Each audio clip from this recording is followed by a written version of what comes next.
Welcome to Choice Classic Radio, where we bring to you the greatest old-time radio shows. Like us on Facebook, subscribe to us on YouTube, and thank you for donating at choiceclassicradio.com.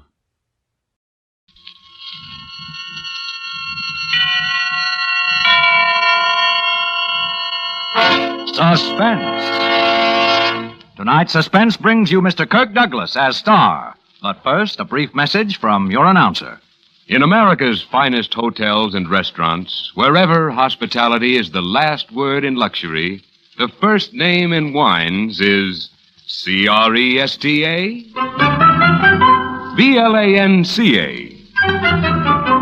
Cresta? Blanca. Cresta Blanca. Cresta Blanca. When you proudly pour Cresta Blanca California Burgundy or Sauterne, you pay guests the most gracious compliment possible. For Cresta Blanca wines, from the finest of the vines, distinguish America's finest tables. That's why when you serve Cresta Blanca wines, you and your friends enjoy the best. Shenley's Cresta Blanca Wine Company, Livermore, California. And now, Shenley brings you radio's outstanding theater of thrills, Suspense. Presented by Roma Wines. That's R-O-M-A. Roma Wines of Fresno, California. Tonight starring Mr. Kirk Douglas. In the story of Markham's death, a suspense play produced, edited, and directed for Shenley by William Spear.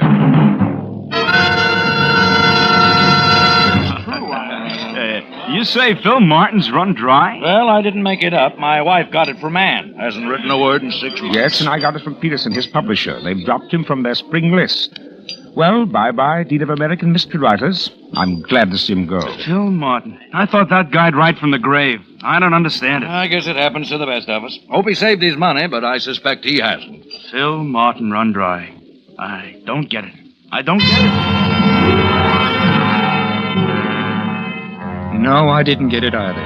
Unless you border on that fringe of abnormality which marks you as a writer, you can't possibly understand the complete futility you feel when your talent is suddenly turned off like a waterspout. I spent as much time staring at the blank paper in my typewriter as I ordinarily spent in writing an entire novel. Oh, Anne could sympathize with me because she loved me. But I didn't need Anne's stupid sympathy. Phil, darling, I'm sure it's only temporary. Temporary? Anne, I can't even write a decent 10-word telegram. Well, it's no use, Anne. I'm afraid I'm through. Oh, no, you can't be. Not anyone as great as you. Phil, maybe you've done too much. Darling, maybe you'll rest. Why don't you rest for a few months? I've been resting. Well, I mean, get away. Yes, that's my last chance, dear. I'm going to do just that. I'm going abroad. Abroad? Oh, honey, when are we going? We aren't going. I am. You're... Phil, is this a way of letting... I mean, you... Oh, don't worry, dear. I'm not running out on you. I'll just be gone for a few months. Oh, well, just a few months. Yes, alone. And I told you when I first met you, I'm a complex person. I'm difficult to understand. Yes, dear, I know that. But I thought I understood you. Well, you can't. Nobody can. But I love you, Phil. And I love you, Anne, but that doesn't change matters. I'm going to England for a few months by myself. You don't have a thing to worry about. You keep your apartment and wait for me. The rent's paid through the first of the year. I'll be back before that.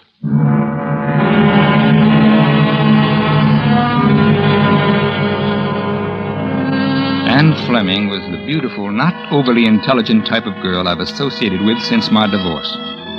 Her only family was a half-brother, a petty hoodlum whose habit of always wearing gloves won him the imposing nickname of Kid Gloves.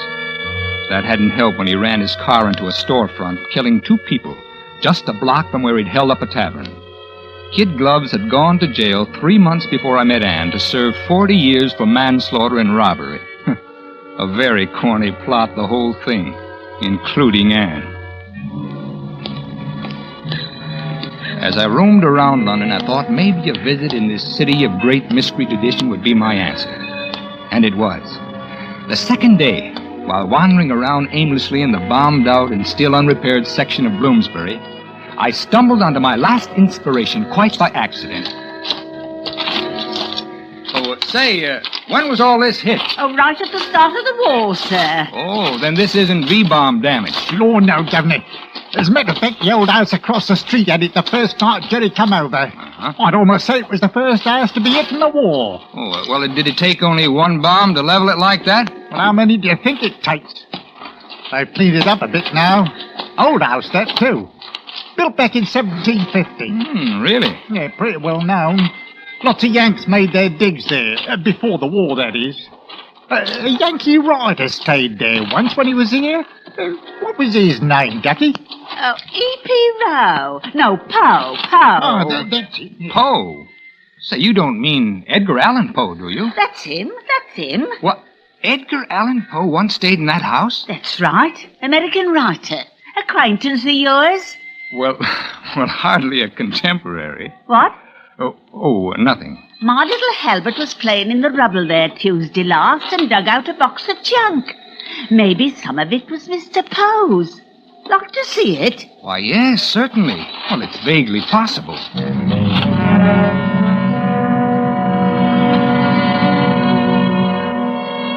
I looked through the battered steel box. The woman provided me with a cup of tea as I spread the contents out in front of me. It was thrilling somehow to think that these dusty things perhaps had once belonged to the man who had invented the detective story more than 100 years ago. As she went out and I replaced the trinkets, I snagged the faded, musty gray satin lining of the box and accidentally tore it. Trying to get it back together, I only ripped it further. I put my hand under the lining to straighten it, and something fell out. It was a waterproof packet containing 3 yellowed sheets of paper written in a small, fine hand. At the bottom of the 3rd page was the name Edgar Allan Poe.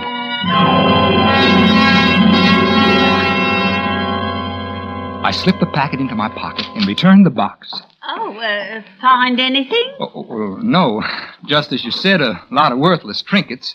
By the way, I ripped the lining as I was putting everything back. Oh, that's all right. Oh, no, I'd like to give you something for your trouble and for my clumsy damage. Here. And thank you so much. 5 quid? Oh, I say, 5 quid. But the old thing probably ain't worth a threepenny bit. Well, your time, your trouble, and your courtesy are, though. Thank you very much. But 5 quid? Oh, I say.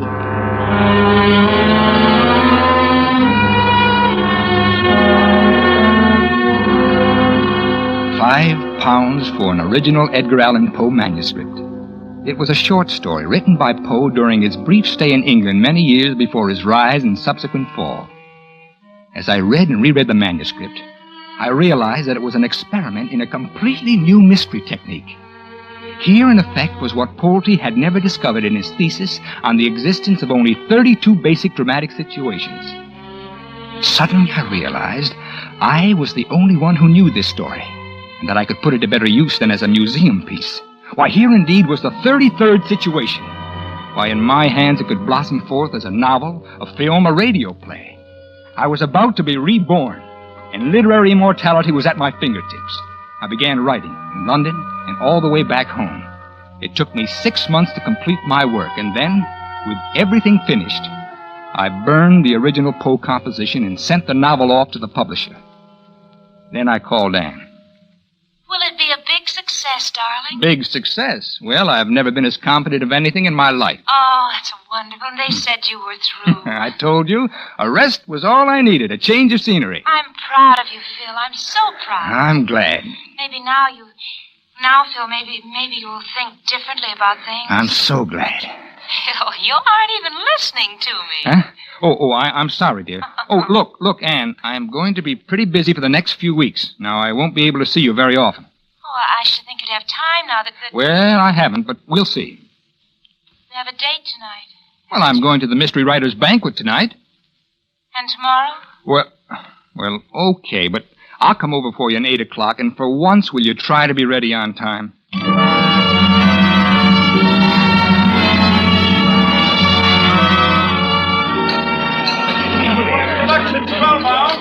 Every year on the anniversary of Edgar Allan Poe's birth, the Mystery Writers of America hold a banquet similar to the Academy Award banquet.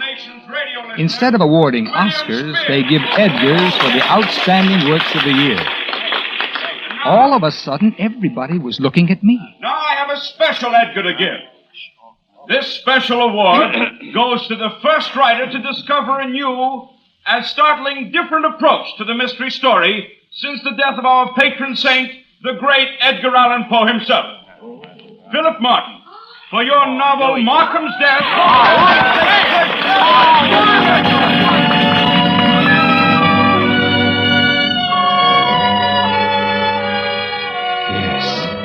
A special Edgar for an idea plagiarized from Edgar Allan Poe. The end had justified the means, and I knew that the original manuscript was now only ashes. I was the only one who had ever seen it. I was completely happy and enjoying my victory after the banquet in the quiet of my own home. Mr. Martin? Yes, speaking. This is Dr. Selgrove. Dr. Selgrove? Yes, I'm head of the Academy of American Letters. I want to congratulate you, Mr. Martin. I was at the banquet tonight. Oh, well, thank you, sir. Well, yes, indeed. I've been collecting data on Edward Allan Poe all my life. Your work was in the finest traditions of Poe. Well, that is the supreme compliment, Doctor. Mr. Martin, what did you find behind the lining in that steel box in London? What? It was you, wasn't it? What? I don't know what you're talking about. Yes, in the truest Poe tradition. So much so that I have reason to believe your idea was once Poe's. Now, look, Doctor, I hope you haven't spread this misinformation around. Why, you're wrong, of course, but, well, even the faintest suggestion could do me irreparable harm. If you mean, have I been discreet, sir, I have, until now. Well, look, how do you want me to disprove this ridiculous accusation? I'm at the Academy every day. I'll be there tomorrow night until 9:30. The doors close at 8, but I'll wait for you. That will be fine, Doctor. I'll be there around 9. And as I set the receiver back on the hook, I wondered just how much he actually knew and what I would have to do to silence him.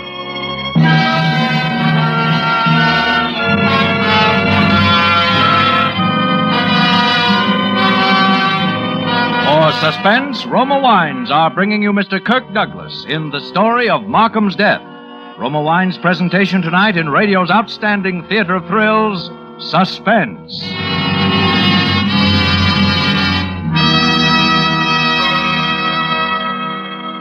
Suspense, radio's outstanding theater of thrills, is presented by Roma Wines. That's R-O-M-A, Roma Wines, from the world's greatest reserves of fine wines. Now that autumn is here, you'll be spending more evenings at home, reading, listening to the radio, or entertaining friends. Now, here's an easy, delightful way to make the most of these pleasant hours. Simply serve delicious Roma California wines, such as glorious Roma Sherry, with its nut-like taste, ruby red Roma Port, or mellow Roma Muscatel. Yes, you'll find that Roma wines really help an evening along.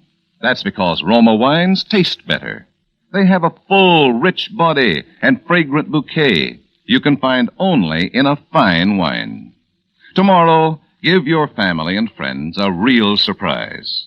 Treat them to better tasting Roma wines. That's R-O-M-A, Roma Wines, America's largest selling wines. And now, Roma Wines bring back to our Hollywood soundstage Kirk Douglas as Philip Martin in the story of Markham's Death, a play well calculated to keep you in suspense.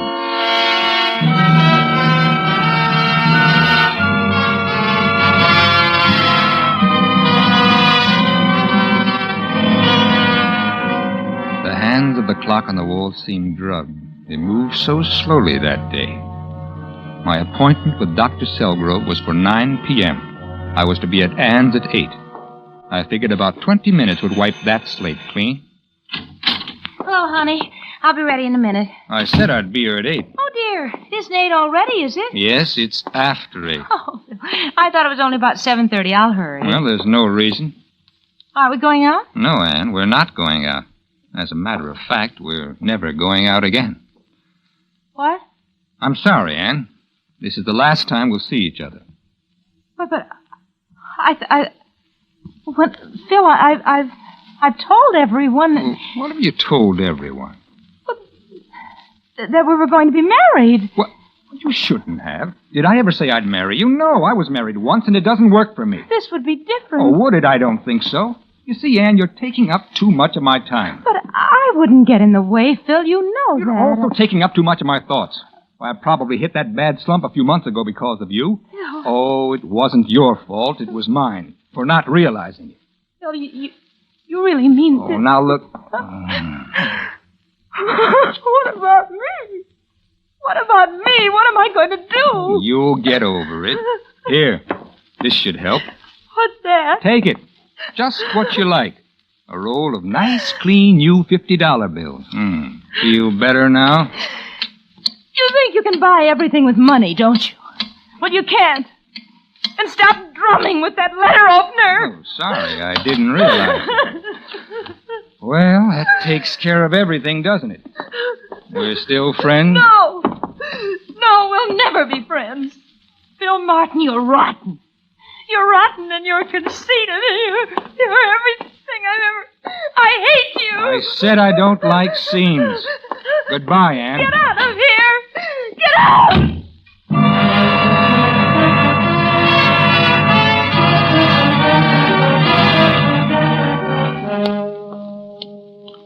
As I left her apartment, I paused to look at my watch. It was 8:30. I noticed a man fade back into the darkness of a doorway, but outside of the fact that he looked vaguely familiar, I thought nothing more of it. I felt as though a weight had been lifted from my shoulders, at least from one shoulder, and I was on my way to lift the weight from the other one. The Academy of American Letters was just a short distance from Anne's apartment. Mr. Martin? Yes. I take it you're Dr. Selgrove. That's right. Sit down, Mr. Martin. I'll stand, thank you.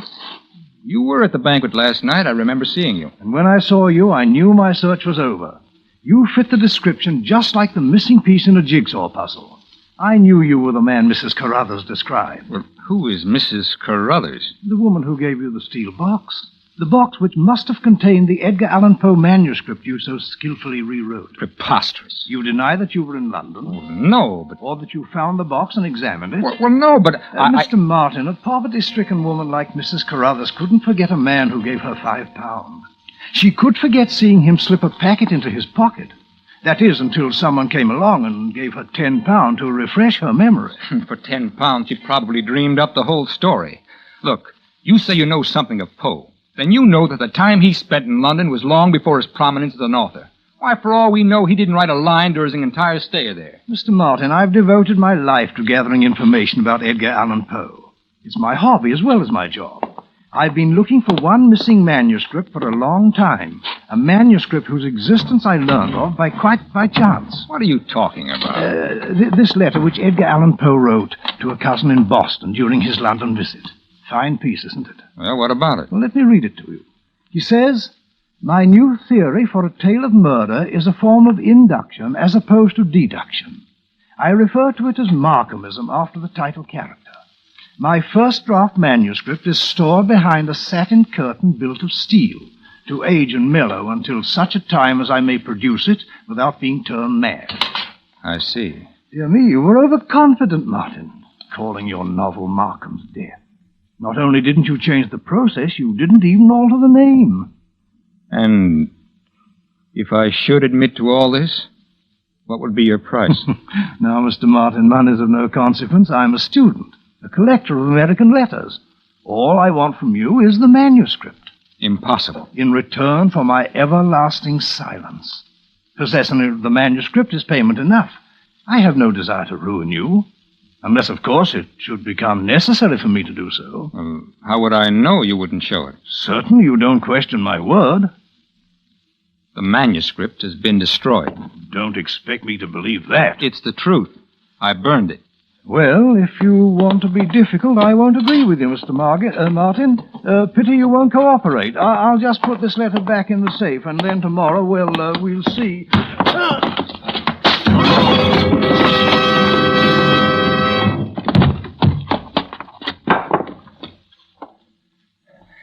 Panic fled with the return of cold logic.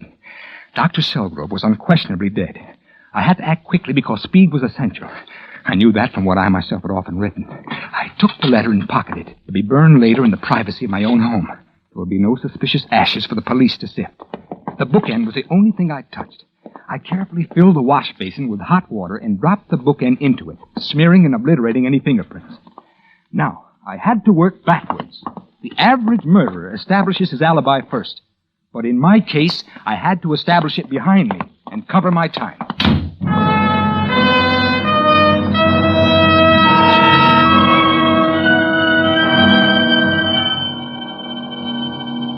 Most people are careless about exact times and can be off many minutes, especially in their recollection. Have you ever looked at your watch, then had someone ask you the time only to find that you had to look again? Yes, Anne would work as my alibi. I couldn't confide in her, but she was careless about time. But what of the man I'd seen in her hall at 8:30? Suddenly I knew. It was Anne's brother, Kid Gloves Fleming. Now that I thought about it, I knew I recognized him from his pictures. He'd obviously escaped from prison and had gone to Anne for help. Yes, Anne would be more than happy to say I'd been with her until 8:45. Unobserved, I hurried back to her apartment house. In front of the building, I hailed a passing taxi and entered at precisely 9:05. Where to, mister? The Milford Club on 59. Not many taxis in this neighborhood, are there? Were you waiting long? 10 or 15 minutes. I wanted to be at the club by 9. Oh, it's almost that now. Is that all? I thought it was later. Oh, well, I'll get you there fast. Oh, that's all right. There's no hurry.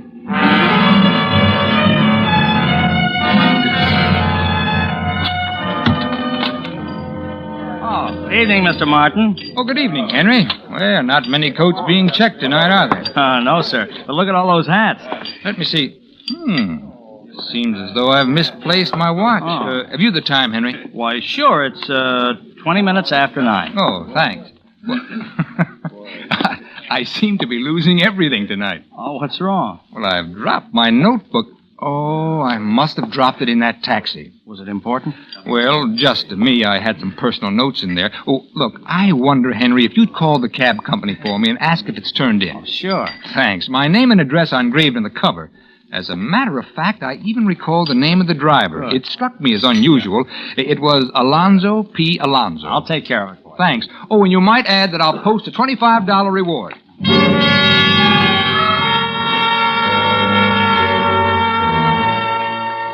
Then I went down to see Lieutenant John Kirkland of Homicide. We'd been classmates, and I'd spent many an evening at headquarters discussing our favorite subject, crime. Well. Hello, Phil. Hiya, Johnny. Anything on the docket? Oh, just routine. Mind if I sit in? I want to get my mind off Anne. Anne? Well, what's the matter? Oh, you know, Johnny, the usual. I wrote Finny to our little romance, and, well, she wasn't too happy about it. Still a dog with the women, eh, kid? Oh, say, this is a coincidence. Remember that wild kid brother of Anne's? Kid brother? Oh, you mean the one they call Kid Gloves? Mm-hmm. Well, I remember reading about him. Why? Well, he broke out of jail late this afternoon. Say, Anne will certainly be worried. Well, she won't have to worry anymore. What? Yeah, they caught him down at the railroad station trying to get out of town. What? Are they bringing him in? Yeah. Stiff. Oh. Yeah, the poor fool decided to shoot it out, and he picked a crack shot like O'Malley to draw on. Oh, well, is O'Malley all right? Oh, sure, O'Malley's always all right.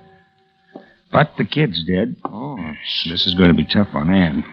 Even though they didn't get along, he's still her brother. Well, she'll get over it. I guess it's better this way. That's a funny thing, though. He was still wearing those kid gloves, and he had a roll of new $50 bills that would choke a horse. Now I understood. Anne's brother had visited her just after I left, and she'd given him the money. Well, I was completely relaxed now. The only person who could possibly spoil my perfect story was dead. Oh, pardon me, Phil, please. Sure. Hello. This is Kirkland speaking. Oh? When? I see. Who? Philip Martin. Huh? Why, he's right here. I said he's right here. Oh, is it for me? Just a second, Phil, please. Yeah,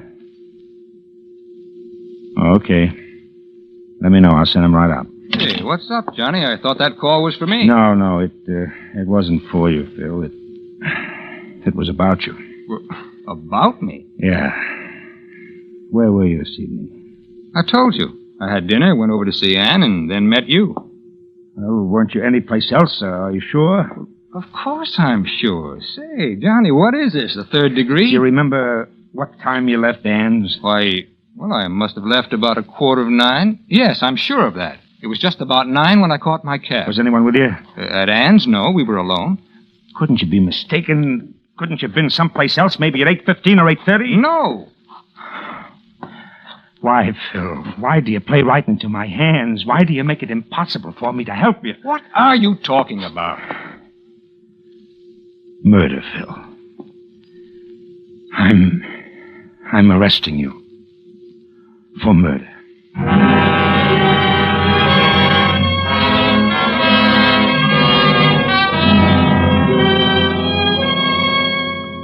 In a few hours, I'm going to be executed for the murder of Dr. Selgrove. But the police don't know that yet. You see, although I'm innocent of the crime I'm scheduled to die for, I'm powerless to save myself.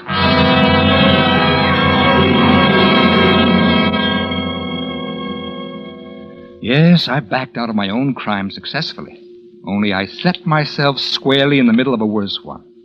The only way I can save myself is by telling that I was busy killing Dr. Selgrove at the time I'm supposed to have killed Anne Fleming. I know that Anne was killed by her brother, but there's no way of proving it. The letter opener he plunged into her chest still had my fingerprints, slightly smeared by his kid gloves. Robbery was ruled out because nothing was disturbed. Snooping neighbors had heard Anne and me quarrel and had heard her scream around 9:15. They suspected that I had hit her and nothing more. But it placed the time exactly as I had placed myself in her company during that time. Well, I see where they dug up another original, hitherto unknown manuscript by Edgar Allan Poe in somebody's closet in Fordham, New York. It's all about a man who builds such a perfect alibi for himself that he gets executed for the wrong murder. Well, I'm glad they only found it today, after I had already written the above confession. Otherwise, they'd say I'd been plagiarizing Poe again.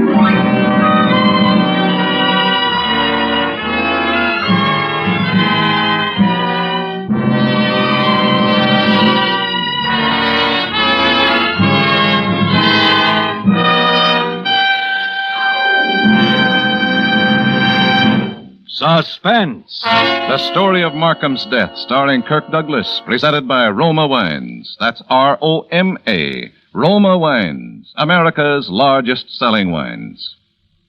Yes, Roma Wines are America's largest selling wines. And this is Truman Bradley to tell you the reason. It's because Roma Wines taste better. You see, Roma gathers and pressures only the choicest California grapes.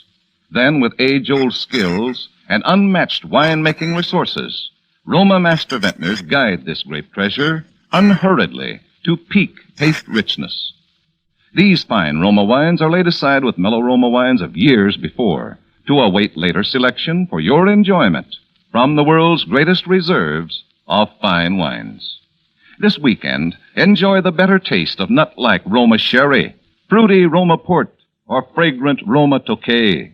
And always remember to ask for Roma. That's R-O-M-A. Roma wines, enjoyed by more Americans than any other wines. Kirk Douglas may soon be seen in the Hal Wallace production, I Walk Alone. Tonight's suspense play was written by Bob Platt. Next Thursday, same time, you will hear Richard Ney as star of Suspense. Produced and directed by William Spear for the Roma Wine Company of Fresno, California.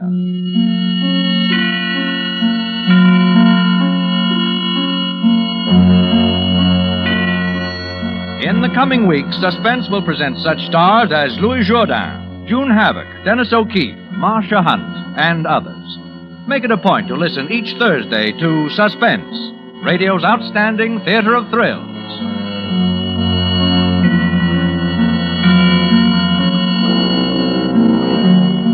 This is CBS, the Columbia Broadcasting System.